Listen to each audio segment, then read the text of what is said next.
The process of accounting starts from recording.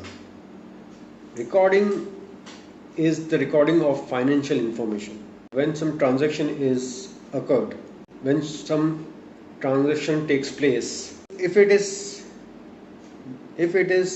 monetary, if it is financial, then it is recorded in the books of accounts. If it is not of financial nature, it is non-financial transaction, that is purchasing something, buying something and selling something.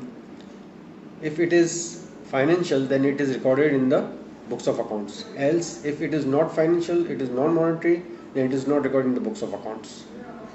So, like purchase of chair for rupees 45,000, purchase of table, let's suppose it's for 70,000, purchase of any paper, pen, pencil, erasers, staplers, etc. It cost around 15,000. Then this is a financial transaction. It should be recorded in the books of accounts. But non-financial transactions like hiring or terminating an employee is a non-financial transaction. Employee transfers between departments is a non-financial transaction. Staff training sessions or meetings. Change in management or leadership. Customer complaints or feedback. Internal memos or policy updates. Physical verification of assets or inventory. Employee promotions or performance reviews. Change in business structure.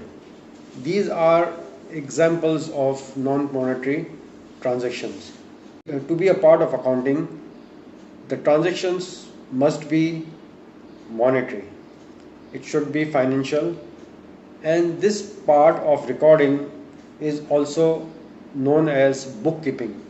So it is a part of accounting, but this part is also known as a bookkeeping, and mostly bookkeepers do this part, and junior accountants are supposed to perform this task.